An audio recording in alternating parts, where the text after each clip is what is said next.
반갑습니다. 오늘은 공익신고자 보호제도에 대해 알아보겠습니다. 공익신고자 보호제도는 비밀보장, 신변보호, 보호조치로 나뉩니다. 먼저 비밀보장입니다. 누구든지 공익신고자 등이라는 사정을 알면서 그의 인적사항이나 그가 공익신고자 등임을 미루어 알 수 있는 사실을 다른 사람에게 알려주거나 공개 또는 보도하여서는 안 됩니다.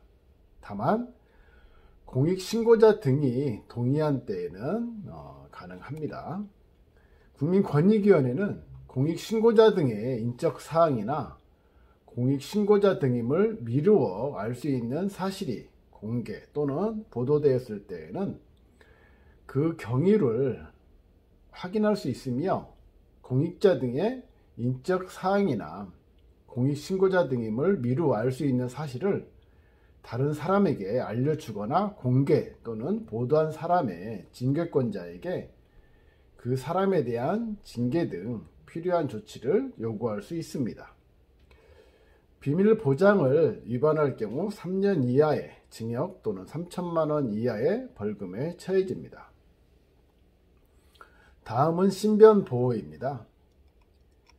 공익신고자 등과 그 가족 또는 동거인은 공익신고 등을 이유로 생명, 신체에 중대한 위해를 입었거나 입을 우려가 명백한 경우에는 국민권익위원회에 신변보호에 필요한 조치를 요구할 수 있습니다. 이 경우에 국민권익위원회는 필요하다고 인정하면 경찰관서의 장에게 신변보호 조치를 하도록 요청할 수 있습니다. 신변보호 조치를 요청받은 경찰관서의 장은 대통령령으로 정하는 바에 따라 즉시 신변보호 조치를 하여야 합니다. 신변보호 요청 예로는 마을 이장의 산림훼손 및 불법 건축에 대해 마을 주민이 신고한 후 폭행이나 폭언 등 협박을 받고 신변보호 요청한 사례가 있으며 또한 폐기물 무단 투기를 공익신고한 자의 가족이 피신고자로부터 폭언, 폭행 등 위협을 받고 신변보호 요청한 사례가 있습니다. 다음은 보호조치입니다.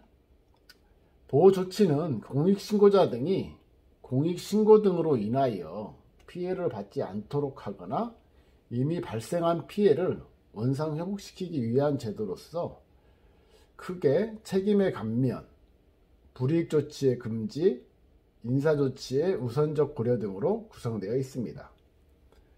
공익침해 행위에 대한 증거자료의 수집 등 공익신고를 준비하다가 불이익조치를 받은 후 공익신고를 한 경우를 포함한 공익신고자 등은 공익신고 등을 이유로 불이익조치를 받은 때 보호조치를 신청할 수 있습니다.